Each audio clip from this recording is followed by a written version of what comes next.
아들아, 제 모르게 얼른 기차표 취소해라. 제가 가버리면 명절 음식장만은 누가 해? 시어머니의 낮고 은밀한 속삭임이 들렸습니다. 알았어, 엄마. 이미 10년을 안 갔는데 이번에 안 간다고 뭐라 하겠어? 남편의 비겁한 맞장구가 이어지는 그 순간 저는 보란 듯이 비웃으며 마지막 카드를 던졌습니다. 이제 평생 어머니가 직접 장만하세요. 난 안 합니다. 당신은 이혼 도장이나 찍어. 집안이 발칵 뒤집힌 그날 밤의 통쾌한 복수극. 지금 바로 시작합니다. 안녕하세요. 10년 만에 시댁이라는 지옥에서 탈출한 김현정입니다. 찬바람 불고 코끝 시린 설 명절. 누군가는 따뜻한 떡국 한 그릇을 떠올리겠지만 저에게 명절은 가슴 한구석을 꽉 막아버리는 거대한 바위덩어리였습니다. 결혼 생활 10년 차. 남들은 눈 깜짝할 새 지나간다는 그 시간이 저에게는 며느리라는 족쇄를 차고 끌려가던 끝이 보이지 않는 터널 같았죠. 오늘은 그 지긋지긋했던 제 10년의 설움, 그리고 마침내 그 사슬을 끊어버린 결정적인 순간을 여러분께 들려드리려고 해요. 지난 10년을 돌이켜보면 정말 기가 막히고 코가 막히는 일들의 연속이었습니다. 그 중에서도 가장 앞거는 시어머니의 그 신통방통한 허리 통증이었어요. 평소에는 동네 산악회다 뭐다 하시면서 산봉우리를 다람쥐처럼 날렵하게 오르내리시던 분이 희한하게 명절 일주일 전만 되면 아이고 허리야 소리를 입에 달고 사시면서 자리에 누우셨죠. 마치 달력에 맞춰서 알람 시계라도 몸에 심어두신 것처럼 정확한 타이밍에 알아누우시니 며느리인 제가 무슨 말을 할 수 있었겠어요. 시어머니가 머리에 흰 띠를 두르고 이불을 뒤집어 쓰신 채 끙끙 앓는 소리를 내시면 저는 군말 없이 앞치마를 두르고 주방으로 들어가야만 했죠. 많은 식구들이 먹을 음식장만을 혼자서 감당해야 했는데 기름 냄새에 속이 울렁거리고 다리가 퉁퉁 부어올라도 도와주는 사람 하나 없이 전을 부치고 나물을 무치는 게 제 명절의 전부였답니다. 그렇게 제가 주방에서 기름과 사투를 벌이는 동안 거실 풍경은 참으로 가관이었어요.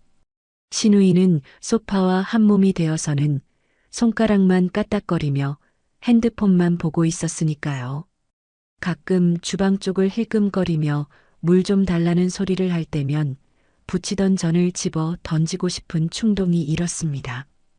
꾹 참고 물을 가져다 주면 고맙다는 말은커녕 컵을 낚아채듯 가져가는 모습에 억장이 무너졌죠. 동서는 또 어찌나 얄미운지 명절 당일 아침에야 느지막이 나타나서는 형님 고생하셨어요 라는 영혼 없는 인사와 함께 봉투 하나를 식탁 위에 툭 던져놓고는 아이가 아파서 금방 가봐야겠다는 핑계를 대며 바람처럼 사라졌습니다.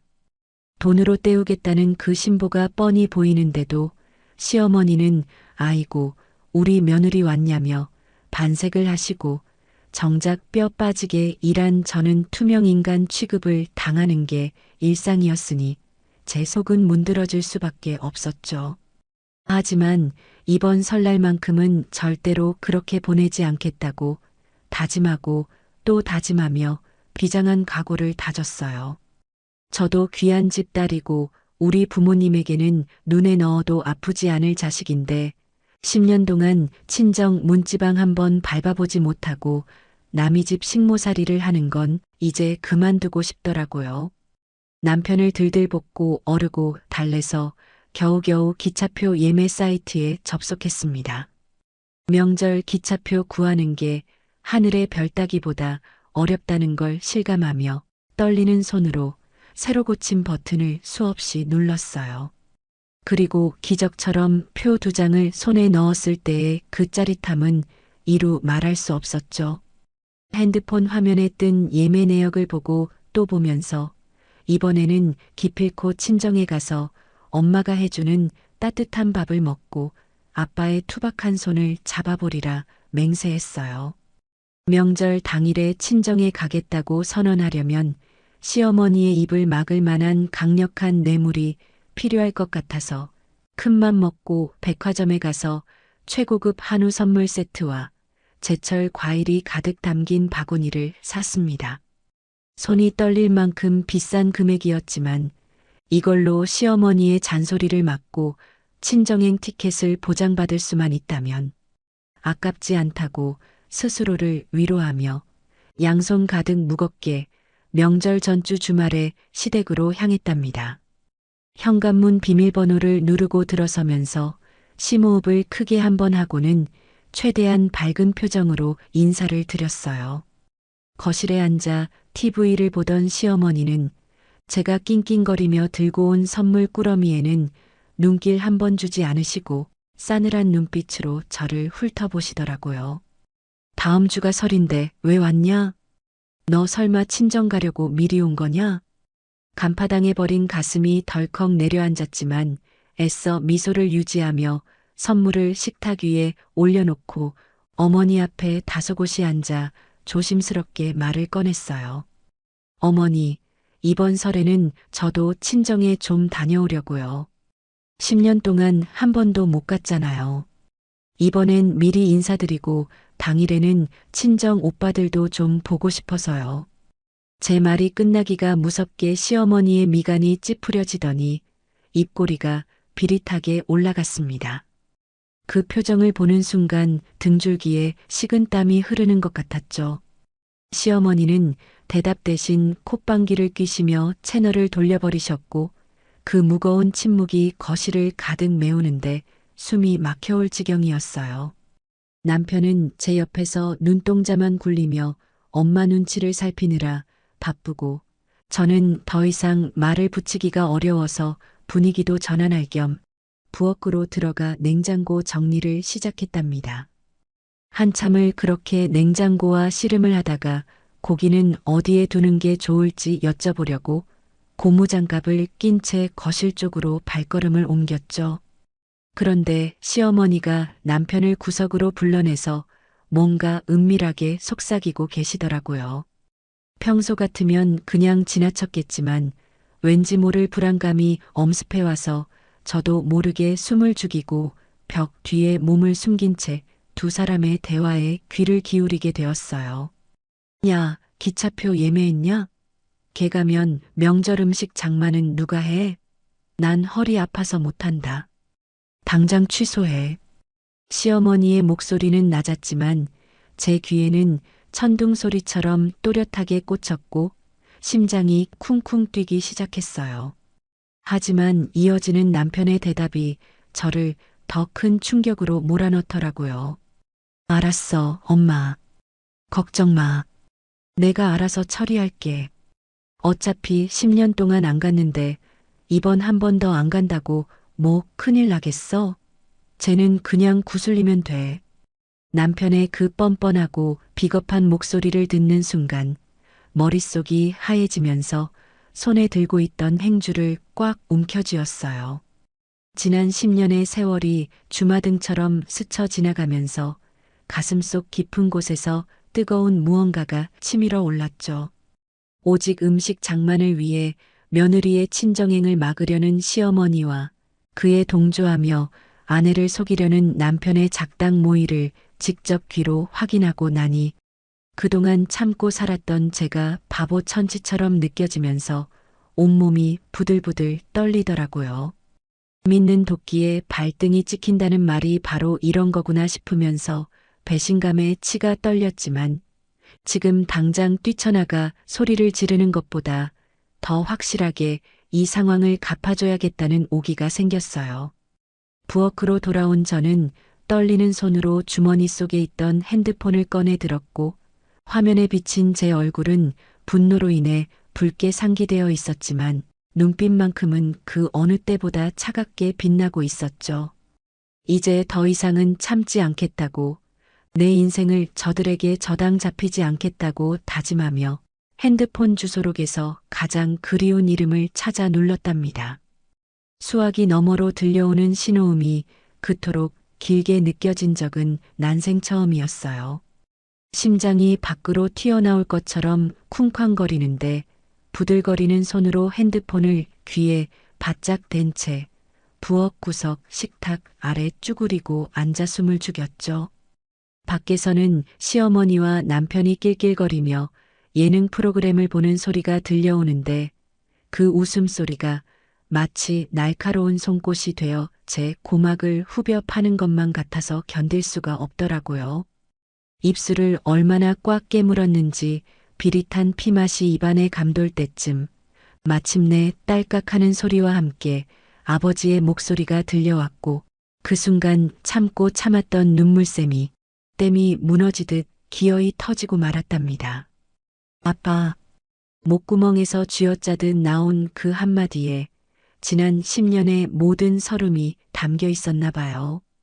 평소 같으면 왜 전화를 했느냐며 무뚝뚝하게 받으셨을 아버지가 대번에 제 목소리가 심상치 않다는 걸 눈치채시고는 숨 넘어가는 소리로 무슨 일이냐고 다급하게 물으셨죠. 저는 억눌러왔던 감정을 토해내듯 지금 시어머니가 무슨 짓을 꾸미고 있는지, 남편이라는 작자가 옆에서 어떻게 동조하고 있는지, 내가 10년 만에 가려고 했던 친정행을 저들이 고작 전부치는 일 때문에 어떻게 짓밟으려 하는지 낱낱이 일러바쳤습니다. 제 말이 이어질수록 수화기 넘어 아버지의 숨소리가 거칠어지는 게 느껴졌고 제 이야기가 끝나자마자 전화기가 터질 듯한 천둥 같은 고함이 터져나왔죠. 내가 그 꼴 보려고 내 딸 시집 보낸 줄 알아? 당장 그리로 갈 테니 너 꼼짝 말고 있어라. 알았지? 전화가 뚝 끊어지고 나서도 아버지의 불호령이 귀에 쟁쟁하게 울리는 것 같았어요. 저는 흐르는 눈물을 옷소매로 거칠게 닦아내고는 차가운 물을 틀어 세수를 하며 붉게 달아오른 눈시울을 억지로 가라앉혔죠. 거울 속에 비친 제 얼굴은 눈물 자국으로 엉망이었지만 눈빛만큼은 도끼를 품은 맹수처럼 번들거렸어요. 심호흡을 크게 한 번 하고 아무 일도 없었던 것처럼 거실로 향했답니다. 남편은 제가 나온 줄도 모르고 소파에 누워 배를 긁는데 그 꼴을 보니 속에서 뜨거운 용암이 치밀어 올라 당장이라도 저 낯짝에 뜨거운 물을 끼얹고 싶은 충동을 간신히 참아내야 했어요. 저는 짐짓 모른 척하며 과일을 깎아 접시에 담았고 남편 옆에 털썩 앉으며 넌지시 미끼를 던졌어요. 자기야, 아까 예매한 기차표 말이야. 혹시 모르니까 시간 다시 한번 확인해봐. 명절이라 전산 오류도 많다던데 혹시라도 취소되거나 시간 바뀌면 큰일이잖아. 제 말에 남편은 흠칫 놀라며 눈동자를 심하게 굴리더라고요. 과일을 집어먹던 손을 허공에 멈추고는 제 눈을 똑바로 쳐다보지도 못한 채 더듬거리는 목소리로 대답했습니다. 그래. 안 그래도 아까 잠깐 확인해 봤는데 뭐가 좀 이상한 것 같기도 하고 내가 나중에 다시 확인해 볼게. 당신은 신경 쓰지 마. 설마 표가 어디 가겠어? 그 뻔히 보이는 거짓말에 헛웃음이 픽 나올 뻔했지만 허벅지를 꼬집으며 입술을 꽉 깨물어 참아냈어요. 시어머니는 옆에서 승리자라도 된 듯 여유로운 미소를 지으며 제가 깎아온 배를 아삭아삭 씹어 드시더라고요. TV 소리와 두 모자의 웃음소리가 섞여 돌아가는 거실의 풍경이 마치 지옥도처럼 느껴지는데 저는 시계를 보며 초조하게 시간을 셌습니다. 아빠가 오실 때까지, 그때까지만 버티자고 주문을 외우면서요. 그렇게 피말리는 시간이 흐르고 약 3시간쯤 지났을까요? 아파트 복도에서부터 쿵, 쿵 하는 묵직한 발소리가 들리더니 문을 부술 듯이 두드리는 소리가 났어요. 쾅쾅쾅. 마치 전쟁이라도 난 듯한 그 소리에 거실에 있던 시어머니와 남편이 소스라치게 놀라며 현관 쪽을 쳐다보는데 저는 직감했죠. 드디어 올 것이 왔구나. 내 든든한 지원군이 도착했구나 하고 말이에요. 제가 문을 열자마자 현관에 들어선 사람은 다름 아닌 친정아버지와 제 오빠들이었어요. 평소에는 점잖으시던 아버지가 오늘은 신발을 벗을 생각도 하지 않으시고 흑투성이 구두를 신은 채 성큼성큼 거실로 걸어 들어오셨죠. 그 뒤를 따라 들어온 오빠들의 표정은 살벌하기 그지없었고 집안 공기가 순식간에 시베리아 벌판처럼 얼어붙었습니다. 건장한 남자 셋이 뿜어내는 위압감에 영문을 모르는 시어머니는 눈을 동그랗게 뜨고 자리에서 벌떡 일어나셨죠. 아버지가 신발을 신은 채 들어오는 걸 보고는 기가 막히다는 듯 꽥 소리를 지르셨어요. 아니 사돈, 이게 무슨 행패입니까? 연락도 없이 들이닥치질 않나. 여기가 무슨 시장통인 줄 아세요? 당장 신발 벗어요. 하지만 아버지는 시어머니의 그 날카로운 외침 따위는 안중에도 없다는 듯 소파에 앉아 덜덜 떨고 있는 사위에게 직진하셨어요. 남편은 사색이 되어 자리에서 일어나지도 못하고 얼어붙어 있었는데 아버지는 그런 사위의 멱살을 단숨에 휘어잡아 일으켜 세우셨습니다. 우직근 소리가 날 정도로 거칠게 잡아챈 손길에 남편의 몸이 허공으로 붕 떴고 아버지는 사위의 얼굴에 침이 튀도록 고함을 치셨죠. 내 딸이 니네 집 식모냐? 내가 이 꼴 보려고 금쪽 같은 내 새끼 키워서 보낸 줄 알아? 어디 할 짓이 없어서 마누라를 속이고 친정 가는 길을 막아? 네가 사람이냐? 아버지의 포효에 거실 유리창이 쩌렁쩌렁 울리는 것 같았어요. 남편은 멱살이 잡힌 채 숨이 막히는지 캑캑거렸고 두 다리는 힘이 풀려 허공에서 버둥거렸죠. 옆에 있던 큰오빠와 작은오빠도 주먹을 꽉 쥔 채 금방이라도 달려들 기세로 남편을 노려보고 있었는데 그 눈빛들이 얼마나 살벌한지 10년 동안 저를 괴롭혔던 시댁의 기운이 한순간에 눌려버리는 것만 같았습니다. 시어머니는 그제야 사태 파악이 되셨는지 멱살 잡힌 아들을 보고 기겁을 하며 아버지 팔에 매달리셨답니다. 이거 나요. 사돈이면 다야. 우리 귀한 아들 털끝 하나라도 건드리면 경찰 부를 거야. 어디서 남의 집에 와서 깡패짓이야. 사람 살려. 시어머니의 악에 바친 비명에 아버지는 멱살 잡은 손에 더 힘을 주시며 시어머니를 향해 고개를 돌리셨어요. 그 눈빛이 얼마나 매서운지 시어머니조차 잠시 멈칫할 정도였죠. 아버지는 시어머니를 노려보며 한 글자 한 글자 씹어뱉듯 말씀하셨습니다. 귀한 아들, 내 딸은 안귀에서 10년 동안 명절에 얼굴 한번 못 보게 했습니까? 내가 집 사줘, 차 사줘, 부족한 거 없이 채워보냈더니 고작 한다는 짓이 며느리 부려먹는 겁니까? 내가 내 딸 식모살이 시키려고 이 결혼시킨 줄 아냐고. 아버지의 일갈에 시어머니는 잠시 할 말을 잃은 듯 입을 뻐끔거리셨지만 이내 특유의 뻔뻔한 표정으로 돌아오시더라고요. 집 사준 게 언제적 이야기냐는 듯 오히려 적반하장으로 목소리를 높이셨습니다. 아니, 처가에서 능력 있으면 집 좀 해줄 수 있는 거지 그거 가지고 10년째 유세를 떠는 겁니까? 그리고 며느리가 시집 왔으면 시댁 귀신이 되는 게 도리지. 명절에 시댁 일 거들기 싫어서 친정 부모까지 앞세우는 게 말이 됩니까? 사돈은 딸 교육을 어떻게 시켰길래 며느리가 돼가지고 시어머니 알기를 우습게 알아요? 그 말을 듣는 순간 저는 제 귀를 의심했어요. 어떻게 저런 말을 저토록 당당하게 할 수 있는지 인간의 탈을 쓰고 할 수 있는 생각인가 싶었죠. 아버지는 기가 차다는 듯 헛웃음을 터뜨리시더니 잡고 있던 남편의 멱살을 거칠게 밀쳐버리셨어요. 남편은 볼품없이 소파 위로 나뒹굴었고 바닥으로 굴러떨어지며 콜록콜록 기침을 해댔죠. 아버지는 바닥에 주저앉은 남편과 도끼 서린 눈으로 노려보는 시어머니를 번갈아 보시며 낮지만 단호한 목소리로 말씀하셨어요. 그 목소리에는 더 이상 타협이나 대화의 여지가 없다는 냉기가 서려 있었습니다. 더 이상 긴 말 않겠습니다. 이 더러운 집구석에 내 딸 1초도 못 둡니다. 현정이 데려갈 테니 그런 줄 아쇼. 그리고 자네, 내 딸 눈에 눈물 나게 했으면 자네 눈에는 피눈물 나올 각오해야 할 거야. 여태까지 내가 참아준 건 내 딸이 참고 사니까 봐준 거지. 자니가 예뻐서 봐준 게 아니란 말일세. 아버지가 제 손목을 잡아 끄시려는 찰나 시어머니가 길길이 날뛰며 아버지 앞을 막아서시더라고요.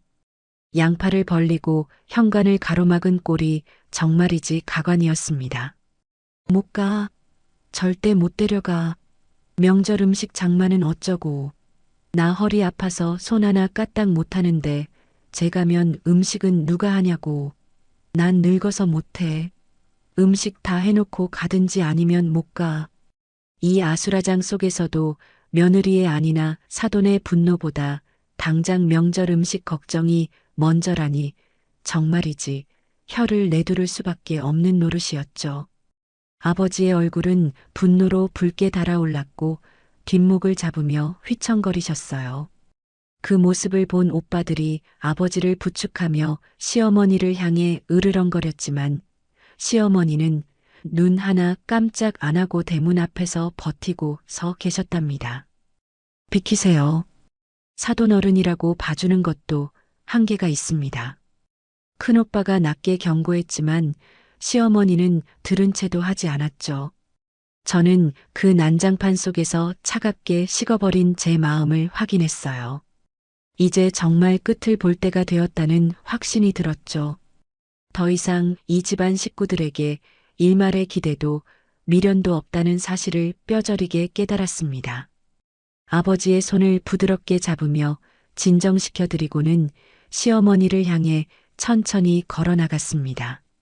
제 입가에는 저도 모르게 싸늘한 비소가 걸려 있었고 핸드백 안주머니 깊숙한 곳에 1년 동안 품고 다녔던 꼬깃꼬깃해진 서류 봉투를 꺼내 들었죠. 시어머니와 남편의 시선이 제 손끝에 머무는 걸 느끼며 저는 봉투를 탁자 위에 보란 듯이 던져놓았답니다.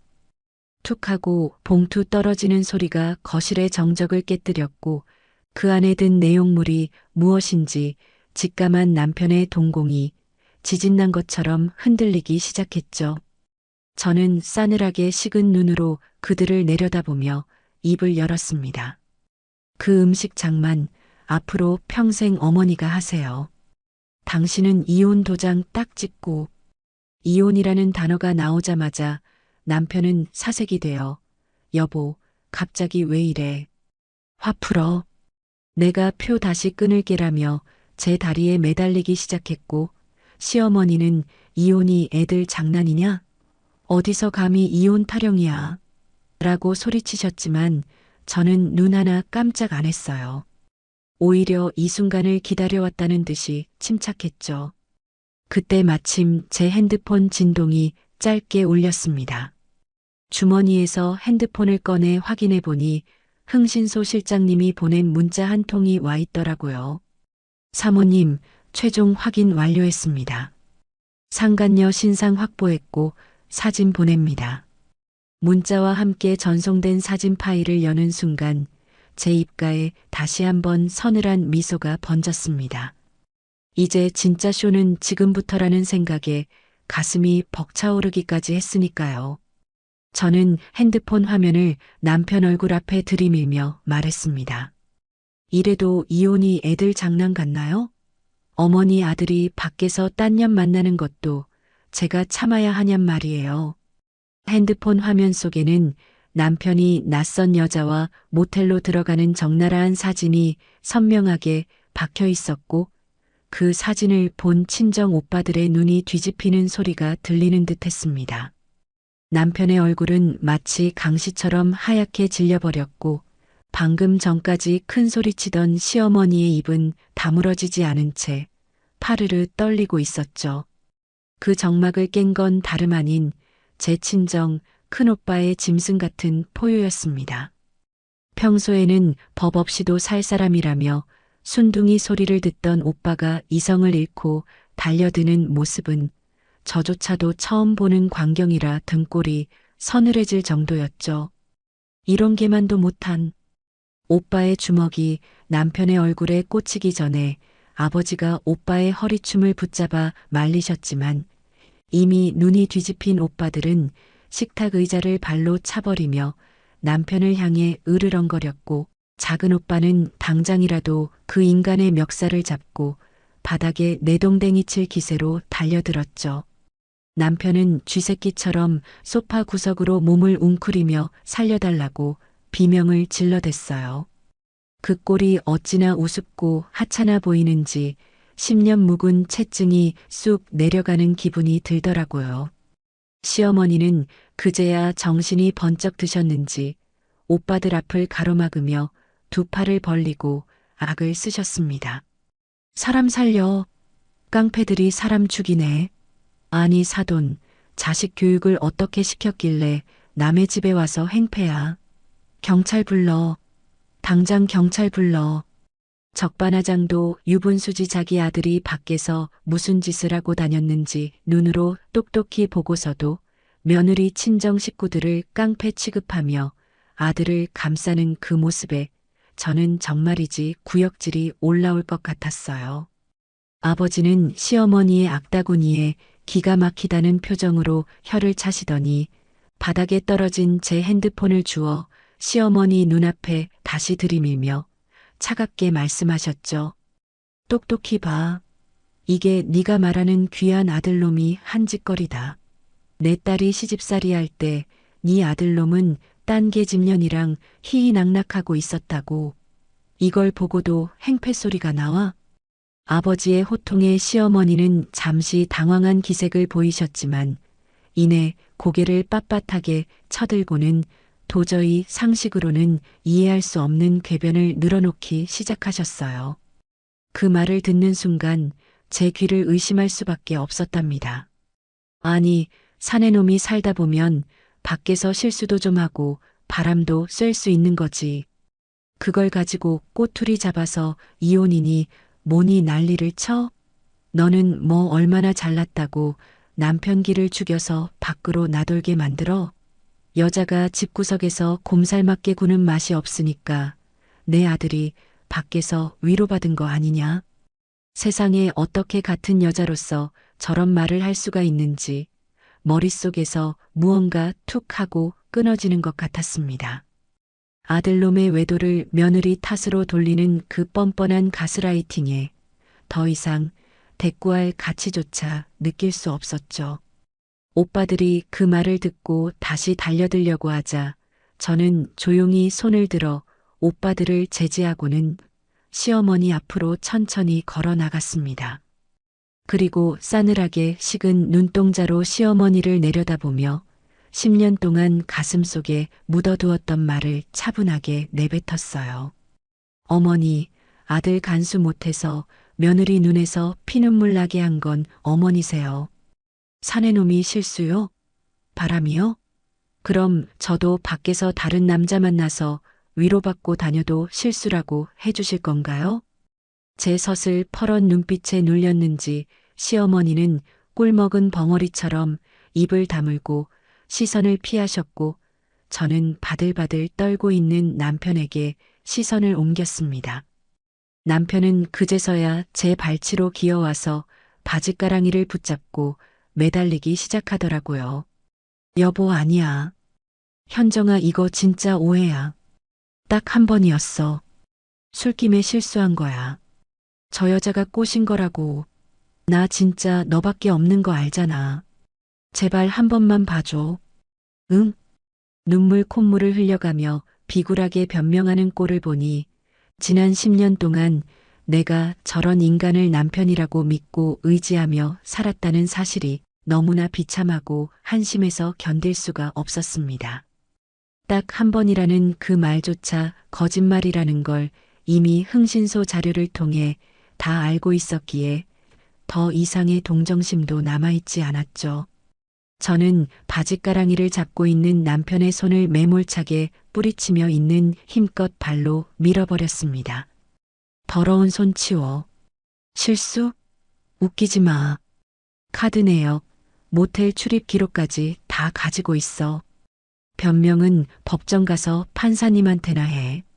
아, 그리고 상간녀 소송도 같이 진행할 거니까 그 여자한테도 전해. 각오 단단히 하라고. 제 단호한 태도에 남편은 넋이 나간 듯 멍하니 바닥에 주저앉았고 시어머니는 털썩 주저앉아 땅을 치며 통곡을 하기 시작하셨어요. 아이고 내 팔자야. 며느리 잘못 들여서 집안이 풍비박산 나네. 내가 저걸 며느리라고 받아줬는데 감히 시어머니 앞에서 눈을 부라리고 남편을 협박해? 시어머니의 통곡 소리가 거실을 가득 메웠지만 우리 친정 식구 중 그 누구도 그 소리에 귀를 기울이지 않았습니다. 아버지는 바닥에 널브러진 이혼 서류 봉투를 챙기시며 제 어깨를 감싸 안으셨고 오빠들은 씩씩거리며 남편을 향해 마지막 경고를 날렸죠. 야, 너 내 동생 앞에 한 번만 더 얼씬거리면 그땐 진짜 죽을 줄 알아. 우리는 뒤도 돌아보지 않고 그 지옥 같은 집을 나왔습니다. 현관문을 나서는데 뒤에서 남편이 여보, 여보 하고 부르는 소리가 들렸지만 저는 발걸음을 멈추지 않았어요. 엘리베이터가 내려가는 동안 거울에 비친 제 얼굴을 보니 엉망으로 헝클어진 머리에 화장도 다 지워져 있었지만 표정만큼은 10년 만에 처음으로 살아있는 사람 같아 보이더라고요. 아파트 1층 현관을 나서자 차가운 겨울바람조차 시원하게 느껴질 만큼 가슴이 뻥 뚫리는 기분이었죠. 차에 오르기 전 아버지가 제 손을 꼭 잡으며 고생했다. 우리 딸. 이제 다 끝났어. 아빠가 다 해결해 줄게라고 말씀하시는데 그 투박한 손에 온기가 전해져 와서 참았던 눈물이 다시 쏟아졌습니다. 차 안에서 저는 펑펑 울었고 오빠들은 말없이 휴지를 건네주며 제 등을 토닥여 주었죠. 그렇게 며칠이 지나고 저는 미리 알아봐둔 이혼 전문 변호사 사무실을 찾아갔어요.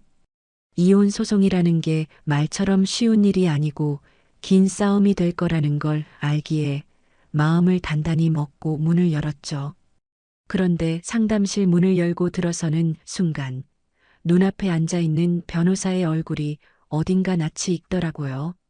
단정한 단발머리에 날카로운 눈매 그리고 자신감 넘치는 미소까지 기억 속 어딘가에 있던 얼굴이었는데 그녀가 저를 보더니 눈을 동그랗게 뜨고 자리에서 벌떡 일어나는 게 아니겠어요? 너 김현정 아니니? 나야 민지. 고등학교 때 짝꿍. 세상에 담당 변호사가 제 고등학교 동창 민지일 줄은 꿈에도 몰랐어요. 학창 시절에도 불의를 보면 참지 못하고 똑 부러지는 성격으로 유명해서 나중에 꼭 판검사가 될 거라고 했던 친구였는데 이렇게 변호사가 되어 제 앞에 나타나다니 정말 운명이라는 게 있나 싶더라고요. 민지는 제 손을 맞잡으며 반가워하다가 제가 가져온 서류 봉투와 초췌해진 얼굴을 보고는 금세 표정을 굳히며 자리에 앉으라고 권했습니다. 저는 민지에게 지난 10년의 결혼 생활과 시댁의 만행, 그리고 남편의 외도 사실까지 숨김없이 털어놓았어요. 이야기를 듣는 내내 민지의 표정은 점점 험악해지더니 책상을 쾅 치며 분노를 터뜨리더라고요. 와, 진짜 쓰레기도 이런 상쓰레기가 없네. 야, 현정아. 너 진짜 고생 많았다. 걱정하지 마.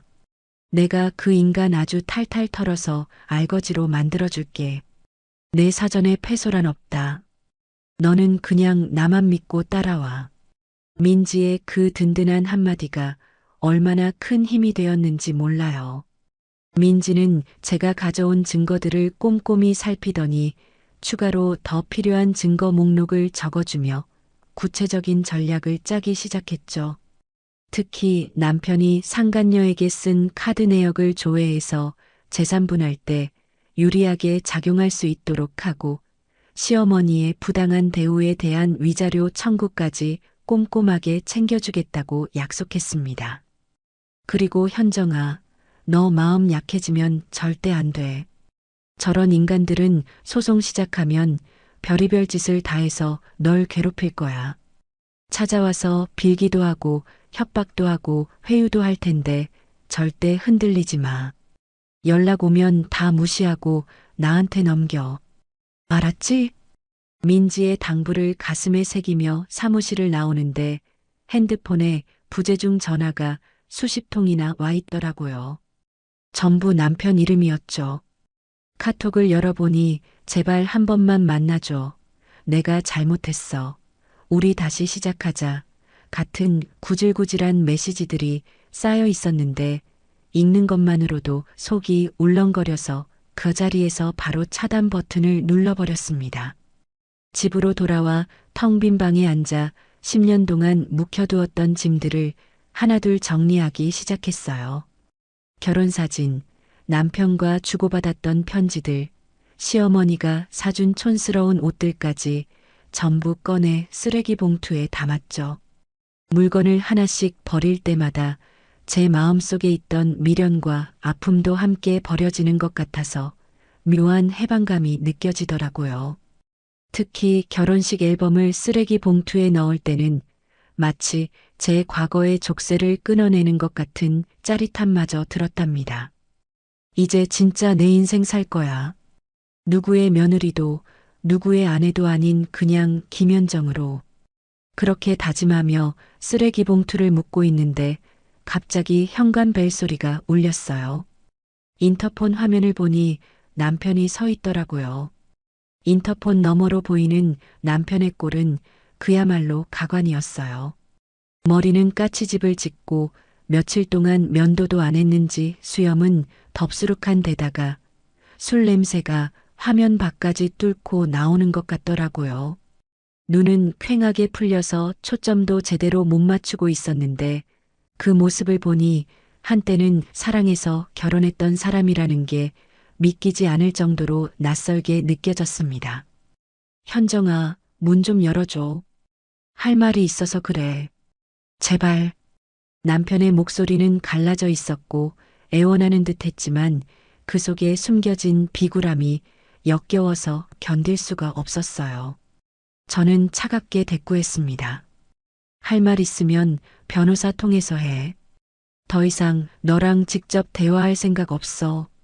제 말에 남편은 문을 쾅쾅 두드리며 악을 쓰기 시작했어요. 아, 김현정, 네가 어떻게 나한테 이래? 10년을 살았는데 이렇게 매정하게 굴어야겠어? 내가 잘못했다고 빌잖아. 문 열라고. 그 고함에 잠시 멈칫했지만 곧바로 정신을 차렸습니다. 저 인간은 지금 진심으로 반성하는 게 아니라 자기 뜻대로 되지 않으니까 화풀이하고 있는 것뿐이라는 걸 너무나 잘 알고 있었으니까요. 저는 인터폰을 끄고 경비실에 연락해서 낯선 사람이 행패를 부리고 있다고 신고했습니다. 잠시 후 경비원 아저씨들이 올라와서 남편을 끌고 가는 소리가 들렸고 그제야 긴장이 풀리면서 다리에 힘이 풀려 주저앉고 말았죠. 그날 밤 저는 뜬 눈으로 밤을 지새웠어요. 이혼이라는 게 단순히 서류에 도장 찍는 일이 아니라 지난 10년의 삶을 송두리째 부정당하고 뜯어 고쳐야 하는 고통스러운 과정이라는 걸 뼈저리게 느꼈죠. 하지만 동시에 묘한 해방감도 밀려왔습니다. 더 이상 시어머니 눈치를 보며 명절 음식장만을 하지 않아도 되고 남편 밥상을 차려놓고 기다리지 않아도 된다는 사실이 저를 숨쉬게 했거든요. 다음 날 아침 저는 평소보다 일찍 일어나 말끔하게 차려입고 집을 나섰습니다.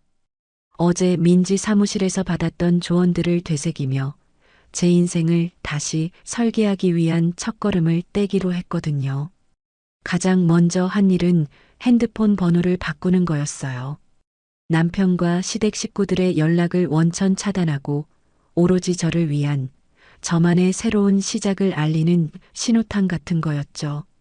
대리점에서 새 유심칩을 끼우고 번호를 바꾸는 순간 10년 묵은 채증이 쑥 내려가는 것 같은 상쾌함을 느꼈답니다. 그리고 서점에 들러 디자인 관련 서적들을 잔뜩 샀습니다. 사실 결혼 전 저는 꽤 유망한 디자이너였어요. 밤새워 작업해도 피곤한 줄 모르고 제 손끝에서 탄생하는 결과물들을 보며 희열을 느꼈었죠. 하지만 결혼과 동시에 시어머니와 남편의 강요로 일을 그만두고 전업주부가 되어야만 했어요. 여자가 밖으로 나돌면 집안 꼴이 뭐가 되냐는 시어머니의 잔소리와 내가 벌어오면 되잖아라며 은근히 무시하던 남편의 태도 때문에 꿈을 접을 수밖에 없었거든요. 하지만 이제는 달랐습니다. 10년 동안 녹슬어버린 감각을 다시 깨우기 위해 최신 트렌드를 분석하고 포트폴리오를 정리하기 시작했어요. 예전에 작업했던 파일들을 열어보는데 촌스럽기도 하고 아쉬운 부분도 보였지만 그 속에 담긴 제 열정만큼은 여전히 살아 숨쉬고 있더라고요. 밤늦도록 작업에 몰두하다 보니 시간 가는 줄도 몰랐고 배고픔조차 잊을 정도로 즐거웠습니다. 아, 내가 정말 좋아하는 일이 이거였구나라는 걸 새삼 깨닫게 되는 순간이었죠. 며칠 뒤 민지에게서 연락이 왔습니다. 남편 측에서 답변서를 보내왔다는 거였어요. 떨리는 마음으로 사무실을 찾아갔는데 민지는 서류를 내밀며 헛웃음을 터뜨리더라고요. 야, 얘네 진짜 뻔뻔하다. 네가 혼수해온 거랑 결혼 생활 동안 모은 재산, 이거 다 지들이 기여했다고 우기고 있어. 심지어 네가 시댁에 소홀해서 가정 파탄의 원인을 제공했다나 뭐라나? 적반하장도 유분수지. 서류 내용을 읽어보니 기가 차서 말이 안 나오더라고요. 제가 10년 동안 시댁 노예처럼 살았던 건 싹 빼놓고 오히려 제가 남편을 무시하고 시어머니를 홀대했다는 거짓말들로 가득 차 있었거든요. 게다가 재산 분할에서도 제가 기여한 바가 없으니 한 푼도 줄 수 없다는 식이었고요. 걱정 마, 현정아. 이럴 줄 알고 내가 준비해 둔 게 있지. 민지는 자신만만한 표정으로 서류 뭉치를 꺼내 보여줬습니다. 거기에는 제가 시댁 행사에 참여하며 썼던 비용들, 그리고 남편이 생활비를 제대로 주지 않아 제가 친정 도움을 받아 생활했던 기록들이 꼼꼼하게 정리되어 있었어요. 심지어 남편이 상간녀에게 명품 가방을 사주며 썼던 카드 내역까지 확보해 뒀더라고요. 이게 다 증거야. 유책 배우자가 재산 분할해서 유리할 리가 없지. 거기다 위자료까지 청구하면 얘네 아주 뼈도 못 추릴걸. 판사님이 이걸 보고도 네 탓이라고 할 수 있을까? 절대 아니지. 민지의 철두철미한 준비성에 감탄하며 고마움을 전했습니다. 민지는 제 손을 꼭 잡으며 말했죠. 현정아, 너는 그냥 당당하게 있어. 죄 지은 건 저놈들이지 네가 아니잖아. 법정에서 저 인간들 낯짝이 어떻게 변하는지 똑똑히 지켜보자고. 그날 저녁 집으로 돌아오는 길에 우연히 대학 선배를 만났습니다. 디자인과 선배였는데 지금은 꽤 유명한 디자인 회사에 다니고 있다고 했죠. 반가운 마음에 카페에 앉아 이런저런 이야기를 나누게 되었는데 선배가 제 사정을 듣더니 깜짝 놀라며 제안을 하나 하더라고요. 현정아, 너 예전에 실력 좋았잖아. 감각도 남달랐고 혹시 다시 일해볼 생각 없어? 우리 회사에서 이번에 경력직 디자이너를 뽑는데 네가 딱일 것 같아서 그래. 뜻밖의 제안에 가슴이 두근거렸습니다. 10년의 공백기가 있어서 망설여졌지만 선배는 제 포트폴리오를 보고 싶다고 했고 저는 떨리는 마음으로 작업해 둔 파일들을 보여줬죠. 선배는 꼼꼼하게 살펴보더니 고개를 끄덕이며 미소를 지었습니다. 야, 감각 안 죽었네. 오히려 더 깊어진 것 같은데? 당장 내일부터 출근해. 우리 같이 멋진 거 한번 만들어 보자. 그 말을 듣는데 눈물이 핑 돌더라고요. 이혼녀라는 딱지가 붙어 사회에서 외면받을까봐 두려웠는데 제 능력을 인정해주고 기회를 주는 사람이 있다는 사실이 너무나 감사했거든요.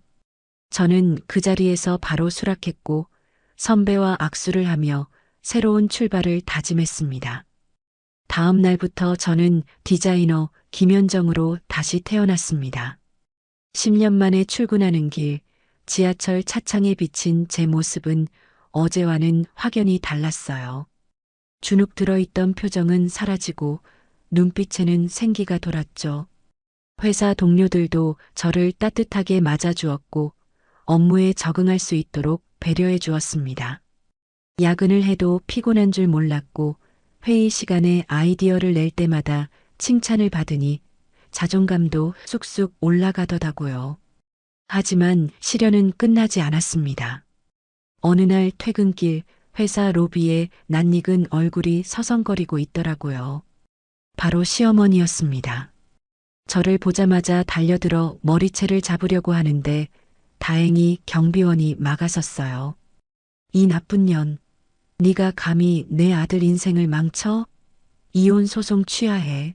안 그러면 여기서 한 발짝도 못 나가. 시어머니는 바닥에 드러누워 고래고래 소리를 지르며 난동을 부렸습니다.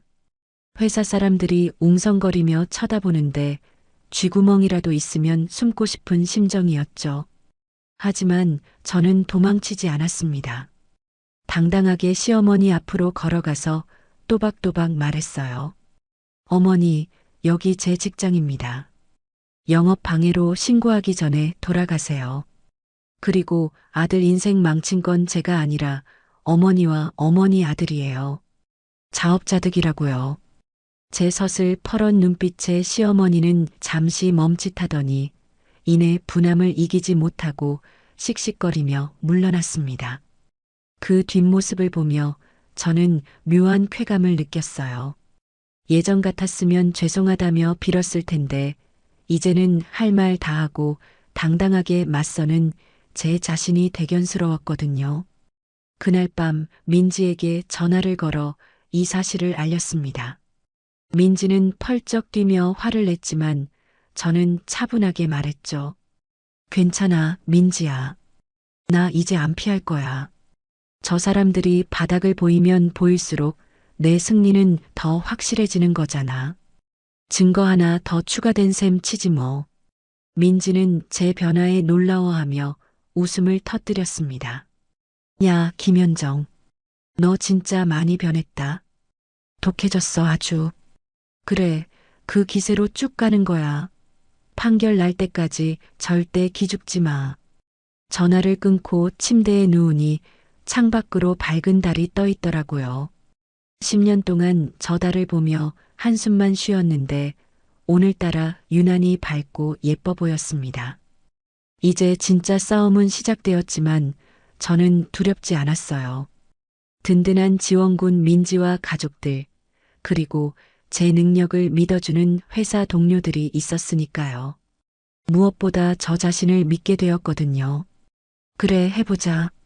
어디 한번 끝까지 가보자고. 주먹을 불끈 쥐며 잠을 청했습니다. 꿈속에서는 제가 멋진 커리어 우먼이 되어 성공 가도를 달리는 모습이 그려졌고 시댁 식구들은 제 발밑에서 후회하며 비는 모습이 나왔죠. 아침에 눈을 떴을 때 입가에 미소가 번져 있었습니다.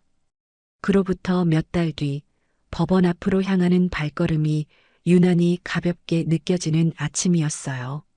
지난 몇 달간의 지리멸렬한 공방전이 드디어 끝을 맺는 날이었으니까요. 10년이라는 긴 세월을 갉아먹었던 결혼 생활에 마침표를 찍으러 가는 길, 저는 그 어느 때보다 단단해진 마음으로 법정 문을 열었습니다. 법정 안공기는 무겁게 가라앉아 있었지만 제 심장은 두려움보다는 설렘으로 쿵쾅거리고 있었어요. 피고석에 앉아 있는 남편과 시어머니의 얼굴은 흑빛이 되어 있었는데 그 꼴을 보니 묘한 쾌감이 느껴지더라고요. 남편은 며칠 새 더 늙어버린 것 같았고 시어머니는 도끼 서린 눈으로 저를 노려보고 있었지만 예전처럼 그 눈빛에 주눅들거나 피하고 싶은 마음은 눈꼽만큼도 없었답니다. 판사님이 들어오시고 재판이 시작되자 남편 측 변호사는 말도 안 되는 주장을 늘어놓기 시작했어요. 제가 시댁 행사에 불성실했으며 남편을 무시하고 경제권을 독차지하려 했다는 둥, 심지어 제가 의부중이 있어서 남편을 감시하고 들볶았다는 헛소리까지 해대는데 기가 차서 헛웃음이 나올 지경이었죠. 방청석에 앉아있던 친정 오빠들이 웅성거리며 분노를 표출하려고 했지만 민지가 침착하게 눈빛으로 제지하며 일어났습니다. 존경하는 재판장님, 피고 측의 주장은 명백한 허위 사실입니다. 원고는 지난 10년간 시댁의 부당한 대우와 폭언 속에서도 며느리로서의 도리를 다해왔습니다. 또한 피고의 지속적인 외도와 경제적 무능력, 그리고 시어머니의 폭언 및 부당한 대우가 혼인 파탄의 주된 원인임을 입증할 증거들을 제출합니다. 민지는 제가 모아두었던 증거 자료들을 하나씩 화면에 띄우며 조목조목 반박해 나갔어요. 시어머니가 명절마다 꾀병을 부리며 저에게 독박 가사를 시켰던 통화 녹음 파일, 남편이 상간녀와 주고받았던 난뜨거운 카톡 내용, 그리고 생활비를 주지 않고 유흥비로 탕진한 카드 내역들이 적나라하게 공개되자 법정안은 술렁이기 시작했죠. 특히 남편이 상간녀에게 우리 마누라 지겨워 죽겠다. 빨리 이혼하고 너랑 살고 싶다라고 보낸 메시지가 공개될 때는 야유가 터져 나올 정도였답니다. 남편은 고개를 푹 숙인 채 어쩔 줄 몰라 했고 시어머니는 얼굴이 벌겋게 달아올라 씩씩거리면서도 아무 말도 못하고 입술만 깨물고 계시더라고요.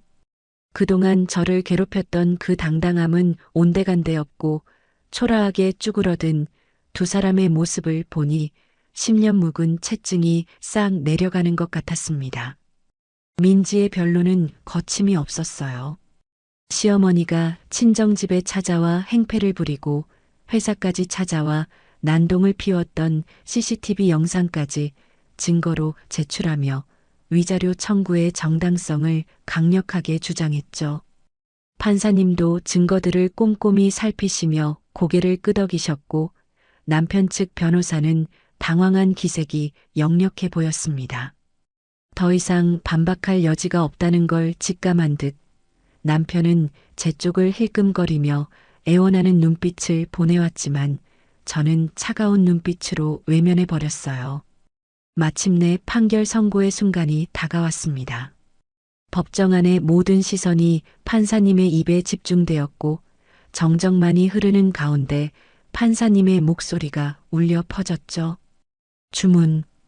원고와 피고는 이혼한다. 피고는 원고에게 위자료 3천만 원을 지급하라. 또한 재산 분할에 관하여는 원고에게 60%를 분할 지급하라. 소송 비용은 피고가 부담한다. 판결봉 소리가 탕, 탕, 탕 하고 울려 퍼지는 순간 온몸에 전율이 흐르면서 다리에 힘이 풀릴 뻔했어요. 그동안 제가 쏟아부었던 시간과 노력이 헛되지 않았다는 걸 법적으로 인정받은 셈이니까요. 게다가 시어머니의 부당 대우에 대한 위자료까지 인정되었다는 건 정말이지 통쾌한 승리였답니다. 법정을 나오는데 시어머니가 땅을 치고 통곡하며 달려들었어요. 아이고, 내 아들 신세 망쳤네. 전현이 우리 재산 다 뺏어가네. 판사님, 이거 무효야. 우리 아들이 뭘 잘못했다고. 법원 경비원들이 시어머니를 제지하며 끌고 나가는 와중에도 시어머니는 끝까지 저를 향해 저주를 퍼부으셨지만 저는 그 모습이 안쓰럽기는커녕 오히려 우스꽝스럽게만 느껴지더라고요. 남편은 넋이 나간 표정으로 시어머니를 부축하며 법원을 빠져나갔고 저는 그들의 뒷모습을 보며 속으로 외쳤습니다. 잘 가라. 내 지긋지긋했던 과거야. 다시는 보지 말자. 법원 정문을 나서자마자 기다리고 있던 친정 식구들과 민지가 환호성을 지르며 달려왔어요. 아버지는 저를 꼭 안아주시며 고생했다. 우리 딸. 이제 진짜 다 끝난 거야라고 말씀하셨고, 오빠들은 역시 내 동생, 장하다. 라며 엄지손가락을 치켜 세워주었죠. 민지는 봤지? 내가 뭘 했어? 이긴다고 했잖아. 라며 윙크를 날려주는데 그 순간 참고 참았던 눈물이 왈칵 쏟아지더라고요. 슬퍼서 흘리는 눈물이 아니라 너무나 기쁘고 홀가분해서 흘리는 기쁨의 눈물이었답니다. 우리는 승리의 기쁨을 만끽하기 위해 근처에 있는 고급 레스토랑으로 향했어요. 평소에는 가격이 부담스러워 엄두도 못 냈던 곳이지만 오늘만큼은 제가 쏘겠다고 큰 소리를 쳤죠. 와인잔을 부딪히며 건배사를 외치는 순간 10년 동안 가슴을 짓눌렀던 바위가 완전히 사라진 것 같은 가벼움을 느꼈습니다. 건배, 김현정의 새로운 인생을 위하여. 가족들의 축하 속에서 스테이크를 써는데 고기가 입안에서 살살 녹더라고요. 그동안 시댁 눈치 보느라 밥도 제대로 못 먹고 먹고 싶은 게 있어도 꾹 참았던 날들이 주마등처럼 스쳐 지나갔지만 이제는 그런 서름 따위는 안녕이었죠. 내가 먹고 싶은 음식을 마음껏 먹고 하고 싶은 말을 마음껏 할 수 있는 자유가 이렇게 달콤한 건지 예전엔 미처 몰랐거든요. 식사를 마치고 집으로 돌아와 침대에 누웠는데 창문 너머로 들어오는 달빛이 유난히 밝고 따뜻하게 느껴졌어요. 텅 빈 집안이 적막하기보다는 평화롭게 다가왔고 혼자라는 사실이 외롭기보다는 온전한 나만의 시간을 가질 수 있다는 설렘으로 다가왔죠. 아, 이게 사는 거지. 이게 진짜 행복이지. 하지만 승리의 기쁨도 잠시 현실적인 문제들이 다시 고개를 들기 시작했어요. 위자료와 재산 분할 판결은 받았지만 남편이 순순히 돈을 내놓을 리가 없다는 걸 알고 있었거든요. 민지가 미리 가압류를 걸어놓기는 했지만 남편이 재산을 빼돌리거나 잠적해버리면 골치 아픈 상황이 벌어질 수도 있었으니까요. 예상대로 며칠 뒤 남편에게서 전화가 왔습니다. 차단된 번호가 아니라 낯선 번호로 걸려왔길래 받았더니 대뜸 욕설부터 퍼붓더라고요. 아, 너 진짜 독하다 독해. 어떻게 10년 산 남편을 이렇게 알거지로 만드냐? 위자료 3천?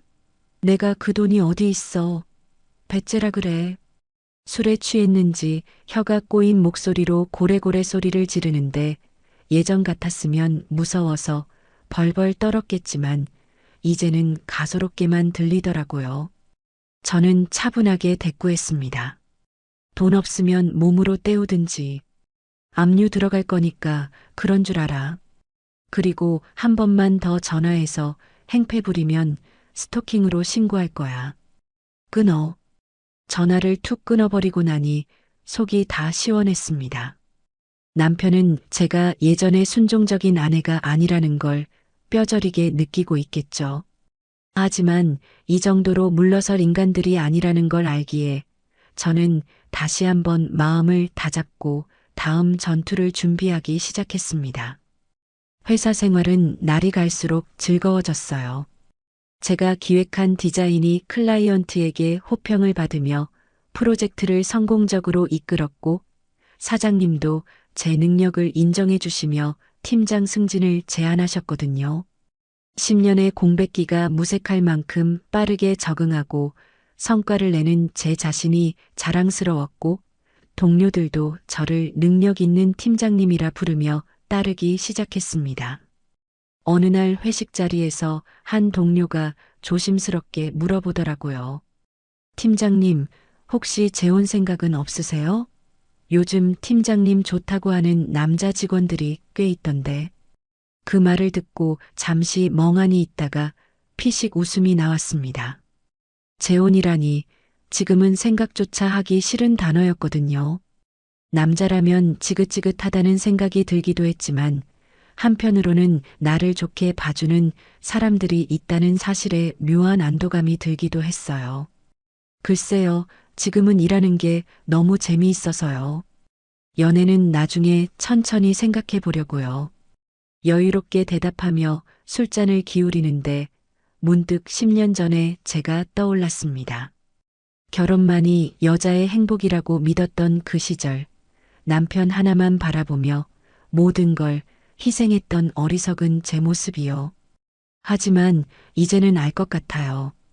진정한 행복은 누군가에게 의존하는 것이 아니라 스스로의 힘으로 인생을 개척해 나가는 과정에서 온다는 것을요. 그렇게 시간은 흘러 어느덧 이혼 후 첫 명절이 다가왔습니다. 예전 같았으면 시댁에 가서 전 부치느라 허리가 휘어질 시기였지만 이번 명절은 달랐어요. 친정 식구들과 함께 해외여행을 가기로 했거든요. 공항에서 비행기 티켓을 손에 쥐고 있는데 가슴이 벅차오르면서 눈시울이 붉어지더라고요. 현정아, 가자. 비행기 놓치겠다.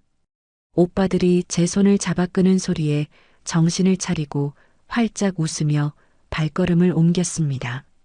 비행기가 이륙하고 구름 위로 날아오르는 순간 창밖을 바라보며 속으로 다짐했죠. 이제 진짜 내 인생의 비행이 시작되는 거야. 더 높이, 더 멀리 날아오를 거야. 여행지에서의 시간은 꿈만 같았어요. 에메랄드빛 바다를 보며 칵테일을 마시고 맛있는 현지 음식을 먹으며 가족들과 수다를 떨었죠. 아무런 걱정도 근심도 없는 완벽한 휴식이었어요. 아버지는 우리 딸 얼굴이 이제야 편내라며 흐뭇해하셨고 엄마는 진작 이렇게 살 걸 그랬어라며 제 손을 꼭 잡아주셨습니다. 여행 마지막 날 밤 해변을 산책하며 밤하늘의 별을 올려다보는데 문득 민지에게서 문자가 왔어요. 현정아, 잘 놀고 있어?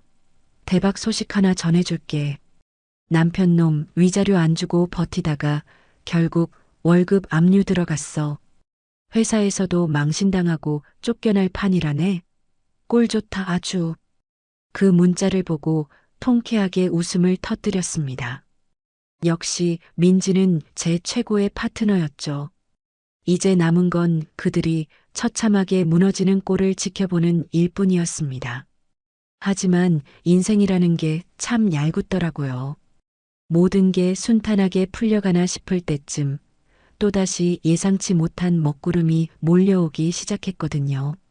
여행의 달콤함이 채 가시기도 전에 마주한 현실은 그야말로 시베리아 벌판 한가운데 서 있는 것처럼 혹독했습니다. 설레는 마음으로 사무실 문을 열고 들어섰는데 동료들의 시선이 마치 더러운 벌레를 보는 것처럼 싸늘하게 느껴지더라고요. 평소라면 팀장님 오셨냐며 반갑게 인사했을 후배들도 제 눈을 피하고 자기들끼리 메신저 창을 띄워놓고 수군거리느라 바빴는데 등 뒤에서 느껴지는 그 따가운 시선에 온몸의 털이 곤두서는 것 같았죠. 자리에 앉아 컴퓨터를 켜는데 옆자리 후배가 조심스럽게 다가와서 핸드폰 화면을 보여주더라고요. 팀장님, 이거 보셨어요? 회사 익명 게시판에요. 후배가 보여준 화면에는 우리 회사 디자인 팀장 K씨 불륜으로 가정 파탄 내고 이혼했다며? 라는 자극적인 제목의 글이 올라와 있었어요. 내용은 더 가관이었죠. 제가 시댁 재산을 노리고 계획적으로 접근해서 결혼했고 남편 몰래 딴 주머니를 차고 바람을 피우다가 들키니까 오히려 남편을 의처증 환자로 몰아서 이혼 소송을 걸었다는 그야말로 소설 같은 이야기들이었어요. 심지어 제가 시어머니를 폭행했다는 허위 사실까지 적혀 있는데 읽는 내내 손이 부들부들 떨려서 핸드폰을 떨어뜨릴 뻔했답니다. 댓글창은 더 끔찍했어요. 와, 진짜 얼굴 반반하게 생겨가지고 독하다. 저런 여자가 팀장이라니 회사 망신이다. 불륜녀 아웃. 같은 악플들이 줄줄이 달려 있었고 제 실명과 사진까지 모자이크 처리도 없이 올라와 있더라고요. 누가 봐도 이건 전 시어머니나 시누이가 작정하고 쓴 글이라는 걸 알 수 있었죠. 제가 이혼 소송에서 승소하고 위자료까지 받아내니까 앙심을 품고 제 사회적 매장을 노린 게 분명했어요. 그 순간 사장님실에서 호출이 왔습니다. 무거운 발걸음으로 사장님실에 들어가니 사장님은 난처한 표정으로 모니터를 보고 계시더라고요. 김 팀장, 이게 도대체 무슨 일이야? 회사 게시판이 난리가 났어. 거래처에서도 연락 오고. 이거 사실이야? 사장님의 물음에 억울함이 복받쳐 올라왔지만 최대한 침착하게 대답하려고 노력했습니다. 사장님, 이거 전부 허위 사실입니다. 제가 이혼한 건 맞지만 유책 배우자는 전 남편이고 법원 판결문도 다 있습니다. 이건 명백한 명예훼손이고 제가 법적으로 대응할 겁니다. 하지만 사장님은 한숨을 푹 쉬시며 말씀하셨어요. 나도 김 팀장 믿어. 일 잘하는 거 아니까. 근데 회사 이미지가 실추되는 건 막아야 하잖아. 일단 사태가 진정될 때까지 며칠 좀 쉬는 게 좋겠어. 대기 발령이라고 생각하고. 대기 발령이라니 억울하게 누명을 쓴 것도 모자라 회사에서 쫓겨날 위기에 처하다니 정말이지 눈앞이 캄캄해지더라고요. 사무실을 나오는데 동료들의 시선이 비수처럼 꽂히는 것 같았고 화장실에 들어가서 소리 죽여 펑펑 울었습니다. 10년 만에 찾은 내 일터, 내 꿈이 이렇게 허무하게 무너질 수는 없다고 생각하며 이를 악물었죠. 퇴근길 회사 앞에는 아니나 다를까 전 시어머니와 시누이가 기다리고 있었어요. 피켓까지 들고 서 있는데 내 아들 인생 망친 불륜녀 김현정 물러가라 라고 적힌 문구를 보니 기가 차서 말이 안 나오더라고요. 제가 나타나자마자 시어머니는 달려들어서 제 머리채를 잡으려고 했고 시누이는 핸드폰으로 동영상을 찍으며 소리쳤습니다. 여러분, 이 여자가 우리 오빠 피 같은 돈 뜯어내고 가정 파탄 낸 여자예요. 얼굴 좀 보세요. 경비원들이 달려와서 제지했지만 이미 지나가던 사람들이 구경하며 수군거리고 있었고 저는 수치스러움에 얼굴을 들 수가 없었어요. 경찰이 출동해서야 상황이 정리되었지만 시어머니는 경찰차에 타면서도 끝까지 악을 쓰시더라고요. 두고 봐라. 내가 너 이 바닥에서 얼굴도 못 들고 다니게 만들어줄 테니까.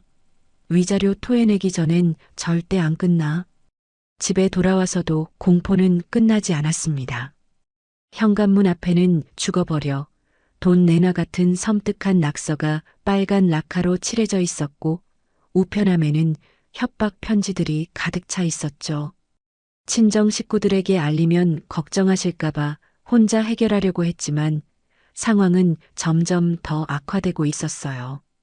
밤마다 전 남편이 집 근처를 배회하는 그림자가 보였고 모르는 번호로 전화가 와서 받으면 아무 말 없이 숨소리만 들리다가 끊어지는 일들이 반복되었죠. 공포에 질려 잠도 제대로 못 자고 신경쇠약에 걸릴 지경이었어요.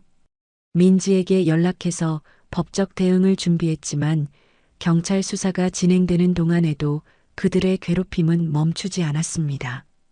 민지는 명예훼손과 모욕죄로 고소장을 접수했지만 수사 결과가 나오기까지는 시간이 걸린다는 말에 저는 하루하루 피가 마르는 것 같았죠.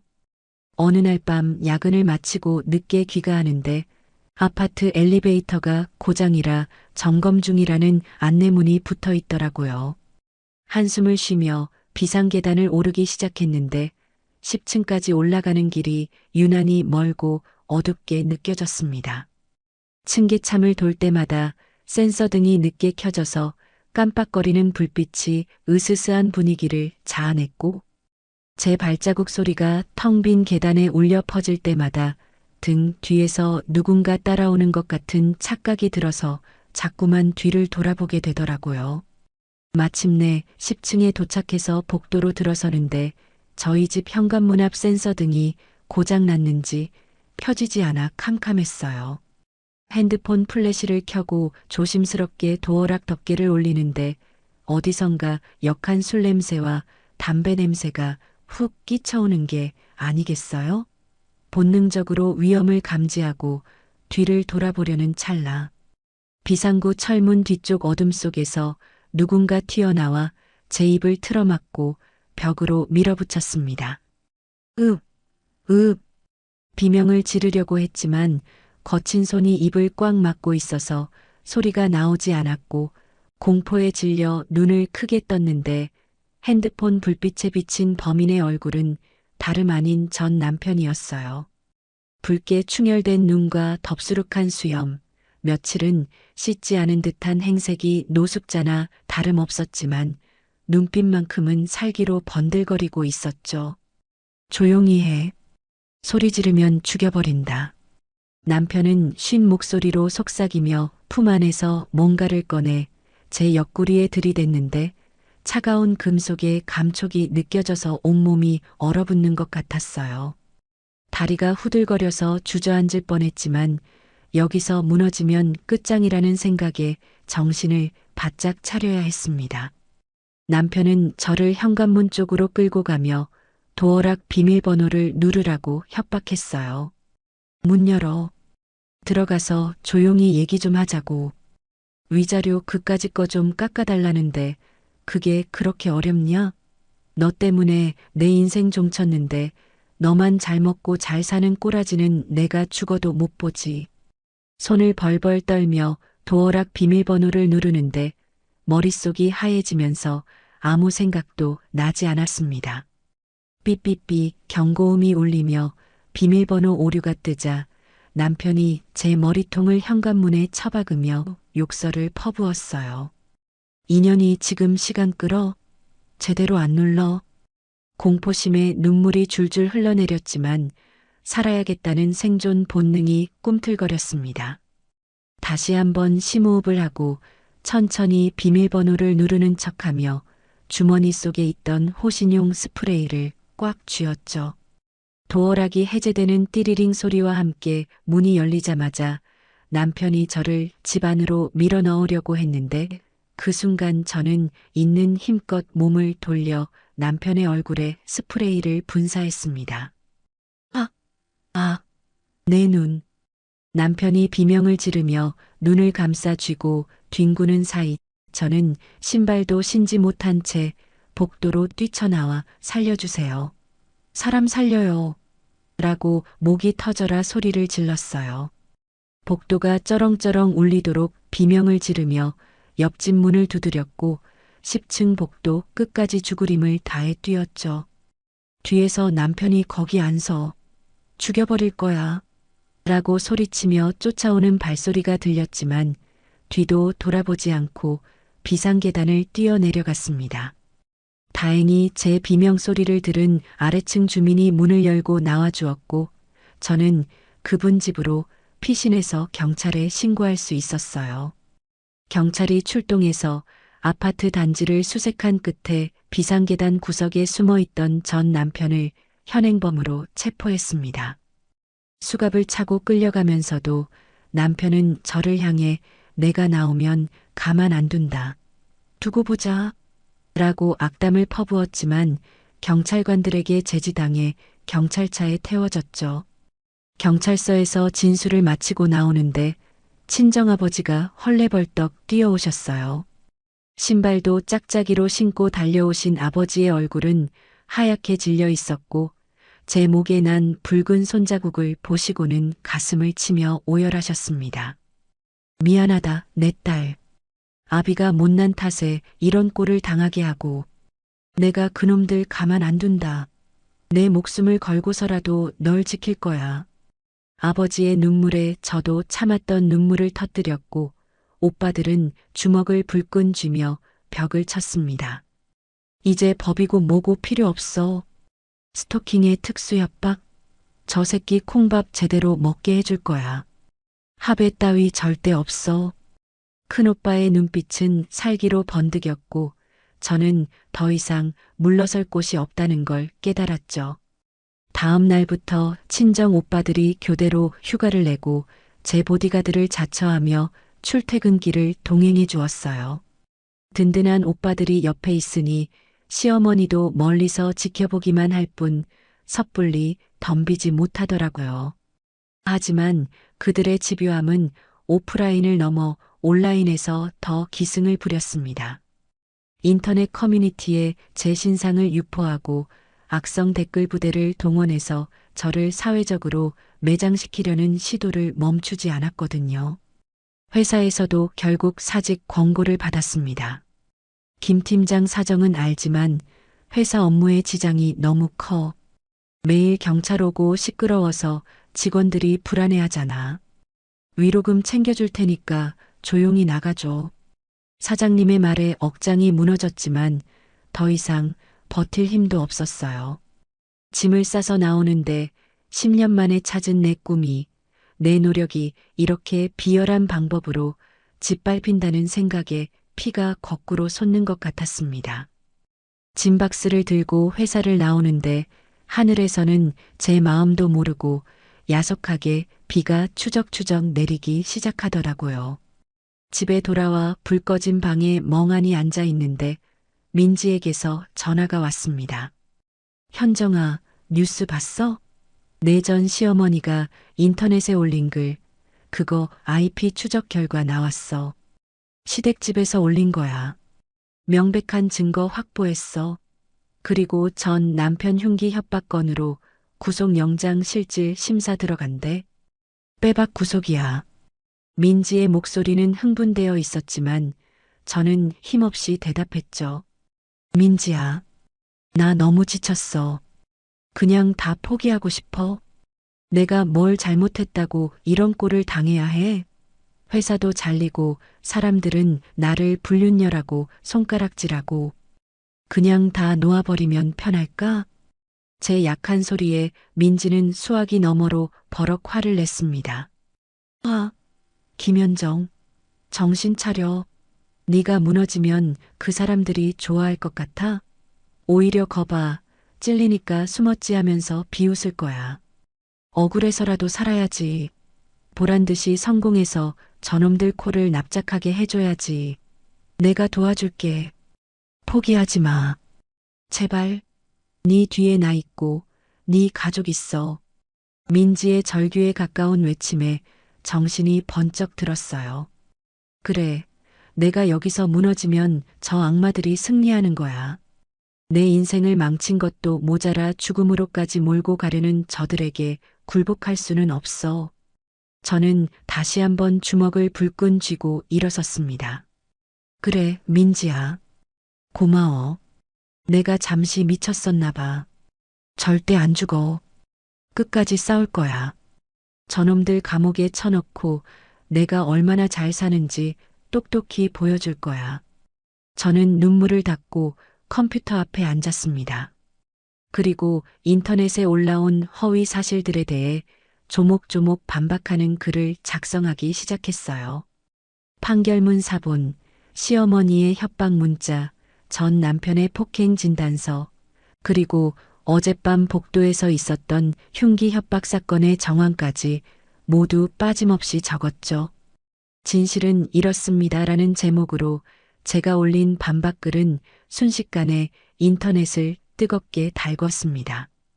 그동안 억울하게 당했던 시댁의 만행들과 전 남편의 스토킹, 그리고 제가 회사에서 쫓겨나기까지의 과정들을 구체적인 증거와 함께 낱낱이 공개했으니까요.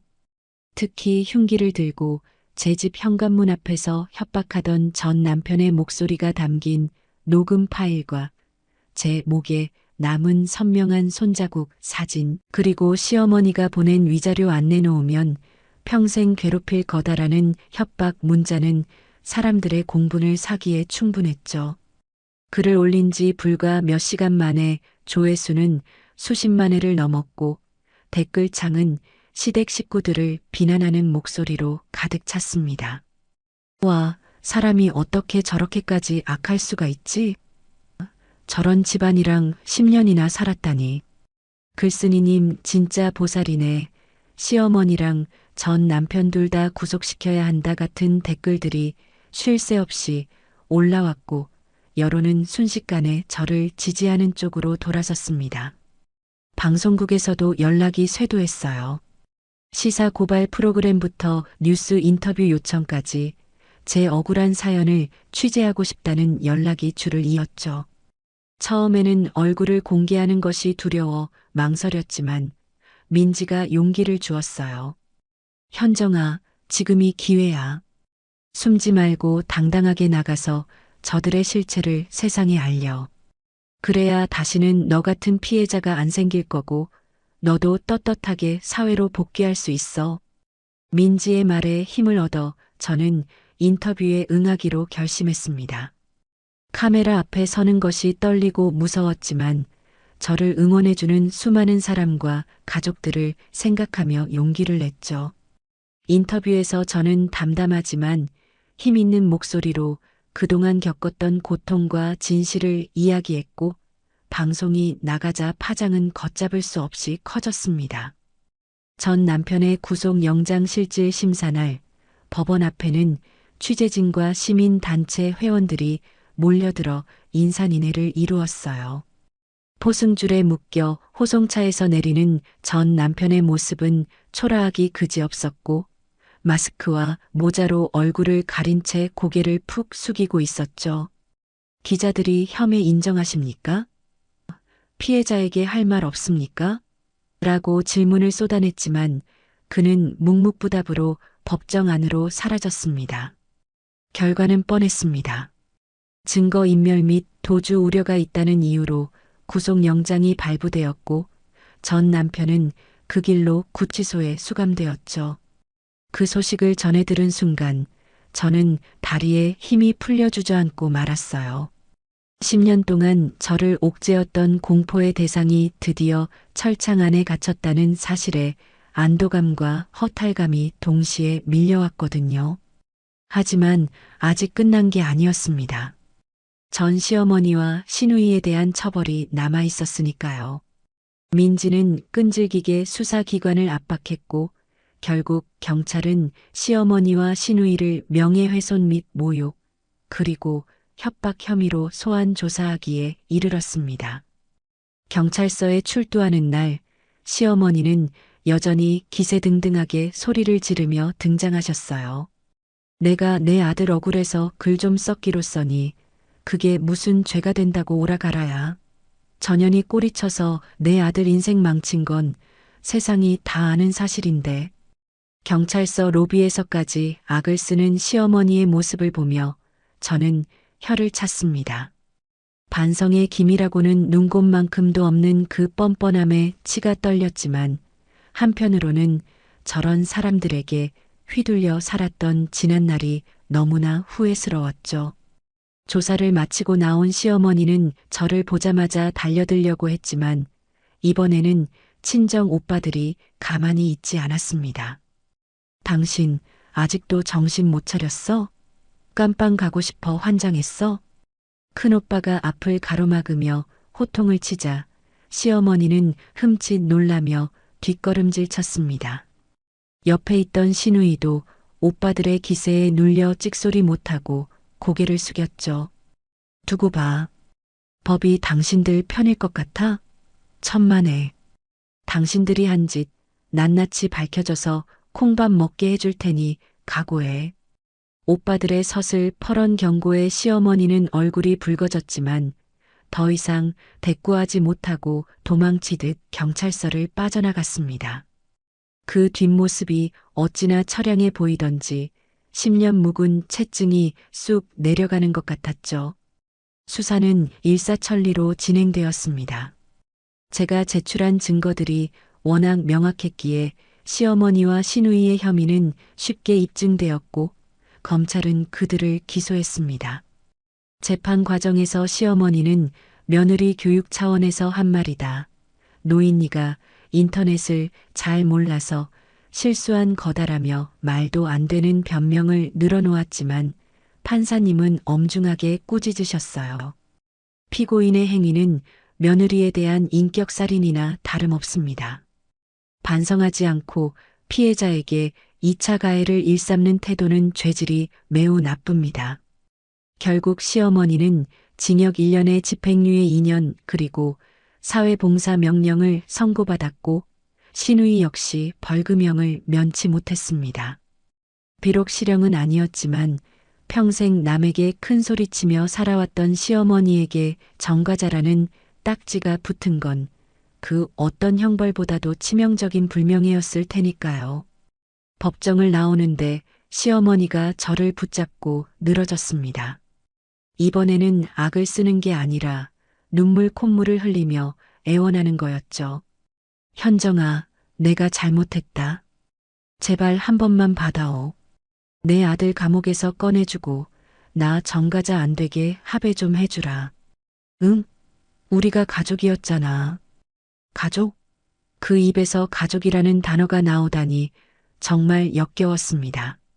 제가 힘들 때는 남보다도 못한 취급을 하더니 이제 와서 아쉬우니까 가족 타령을 하는 꼴이라니요. 저는 차갑게 시어머니의 손을 뿌리치며 말했습니다. 가족이요? 어머니가 저한테 가족 대우해 주신 적 단 한 번이라도 있으세요? 저는 10년 동안 식모였고 감정 쓰레기통이었을 뿐이잖아요. 이제 와서 가족 타령하지 마세요. 역겨우니까. 제 매몰찬 대답에 시어머니는 털썩 주저앉아 통곡했지만 저는 뒤도 돌아보지 않고 법원을 빠져나왔습니다. 이제 정말 그들과의 악연을 끊어냈다는 생각에 발걸음이 날아갈 듯 가벼웠죠. 그리고 또 하나의 통쾌한 소식이 들려왔습니다. 상간녀 소송에서도 승소했다는 소식이었죠. 상간녀는 끝까지 발뺌하며 항소하겠다고 난리를 쳤지만 증거가 워낙 확실해서 패소할 수밖에 없었습니다.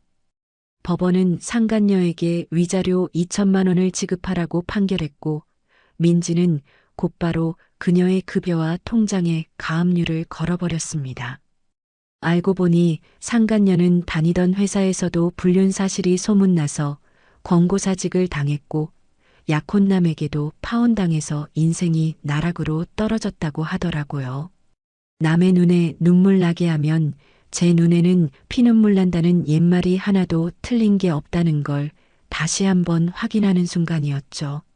모든 법적 절차가 마무리되고 저는 다시 일상으로 돌아오기 위해 노력했습니다. 하지만 10년의 공백과 이혼녀라는 꼬리표, 그리고 인터넷에 퍼진 악성 루머들 때문에 제 취업은 쉽지 않았어요. 면접을 보러 가면 이혼 소송 중이라면서요? 인터넷에 뜬 글 봤는데 사실인가요? 같은 무례한 질문들을 받기 일쑤였고 그때마다 상처받고 돌아와야 했으니까요. 그럴 때마다 저를 일으켜 세워준 건 가족과 친구들이었습니다. 아버지는 괜찮다, 우리 딸. 천천히 해도 돼. 아빠가 있잖아라며 든든한 버팀목이 되어주셨고 민지는 야, 김현정. 너 능력 있잖아. 포트폴리오 다시 다듬어서 프리랜서로 시작해봐. 내가 일감 물어다 줄게라며 용기를 북돋아 주었죠. 민지의 조언대로 저는 프리랜서 디자이너로 활동하기 시작했습니다. 처음에는 작은 일감부터 시작했지만 제 실력을 알아본 클라이언트들이 점점 늘어나면서 입소문을 타기 시작했어요. 센스 있고 일처리 확실한 디자이너라는 평판이 쌓이면서 대형 프로젝트 제안도 들어오게 되었고 수입도 예전 직장 다닐 때보다 훨씬 좋아졌죠. 그러던 어느 날 예전 직장 사장님에게서 연락이 왔습니다. 김 팀장, 아니 김 사장님. 잘 지내나? 방송 보고 오해해서 정말 미안했어. 우리 회사 이미지가 많이 실추됐는데 김 사장님이 다시 와준다면 큰 도움이 될 것 같은데. 연봉이랑 직급은 원하는 대로 맞춰줄게. 다시 돌아와 주면 안 될까? 사장님의 사과와 스카우트 제의에 잠시 고민했지만 저는 정중하게 거절했습니다. 이미 저는 누군가의 밑에서 일하는 직원이 아니라 제 이름을 걸고 일하는 1인 기업의 대표로서 자리를 잡아가고 있었으니까요. 그리고 무엇보다 어려울 때 저를 내쳤던 회사에 다시 돌아가고 싶은 마음은 없었습니다. 죄송합니다, 사장님. 저는 지금 제 일이 너무 즐겁고 만족스러워서요. 좋은 분 구하시길 바랍니다.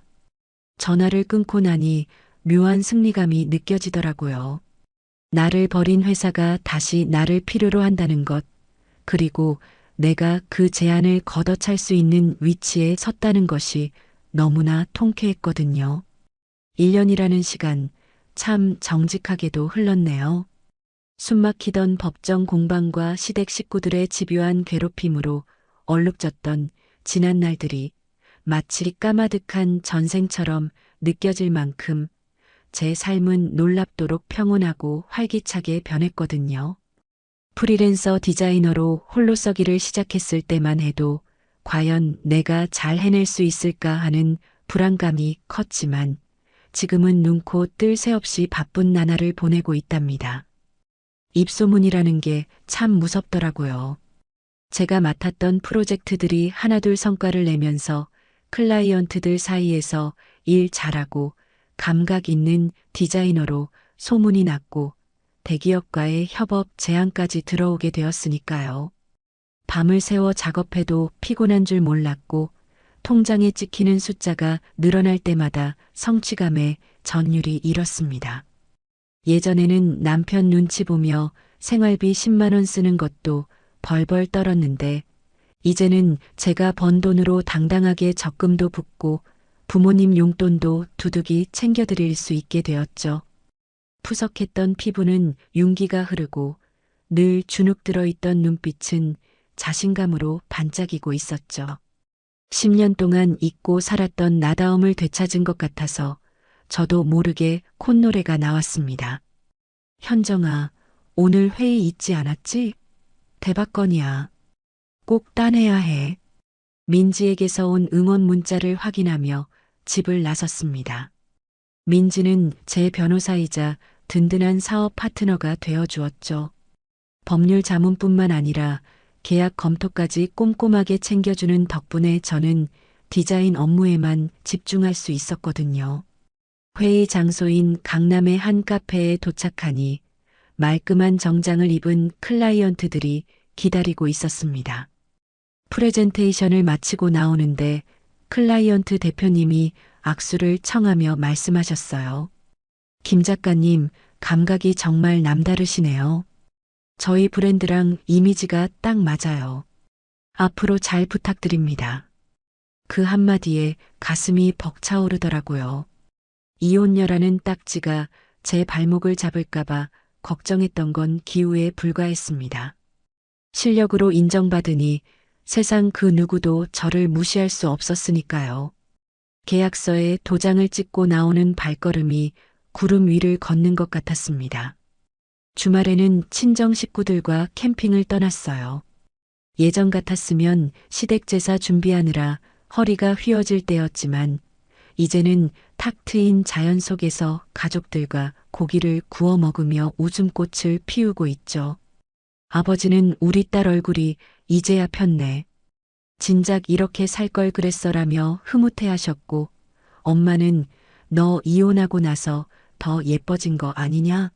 며 농담을 던지셨습니다. 오빠들이 건네주는 쌈을 받아 먹으며 저는 세상에서 가장 행복한 딸이 되었습니다. 10년 동안 명절마다 친정 한 번 못 가고 눈물 흘렸던 날들을 보상받는 기분이었죠. 그런데 며칠 뒤 우연히 길에서 낯익은 얼굴을 마주쳤습니다. 허름한 작업복을 입고 폐지를 줍고 있는 한 노인, 바로 전 시어머니였어요. 1년 전만 해도 감히 우리 아들을 하며 떵떵거렸던 기세는 온데간데였고 초라하게 늙어버린 모습에 순간 멈칫했죠. 시어머니도 저를 알아보고는 화들짝 놀라며 고개를 숙이시더라고요. 어머니? 저도 모르게 입 밖으로 튀어나온 호칭의 시어머니는 도망치듯 자리를 피하셨습니다. 리어카를 끌고 허겁지겁 사라지는 뒷모습을 보는데 묘한 감정이 들더라고요. 통쾌함보다는 측은함이, 분노보다는 허무함이 밀려왔습니다. 알고 보니 시어머니는 아들 구속되고 나서 충격으로 쓰러지셨고 합의금 마련하느라 집까지 팔아넘겨 단칸방 신세가 되었다고 하더라고요. 시누이는 벌금 내고 잠적해버려서 연락도 안 된다고 하고요. 한때는 저를 괴롭히던 악의 축이었지만 지금은 그저 힘없는 독거노인에 불과했습니다. 저는 씁쓸한 마음을 뒤로하고 제 갈 길을 갔습니다. 과거에 얽매여 감정을 낭비하기엔 제 현재와 미래가 너무나 소중했으니까요. 제 블로그와 유튜브 채널은 나날이 성장했습니다. 이혼 후 홀로서기 시리즈에 이어 나를 사랑하는 법 같은 콘텐츠들을 올리기 시작했는데 반응이 폭발적이었거든요. 저와 같은 아픔을 겪는 사람들에게 위로와 용기를 주는 인플루언서가 된 것이죠. 작가님 영상 보고 힘내서 이혼 소송 시작했어요. 언니처럼 당당하게 살고 싶어요. 수많은 댓글과 이메일을 받으며 저는 책임감을 느꼈습니다. 단순히 제 이야기를 털어놓는 것을 넘어 누군가에게 희망의 증거가 되어야겠다고 다짐했죠. 꽃꽂이 수업을 듣기 시작했는데 거기서 만난 사람들과 소소한 모임도 갖고 맛집 탐방도 다니며 즐거운 시간을 보냈죠. 어느 날 꽃꽂이 수업을 마치고 나오는데 한 남자가 다가왔습니다.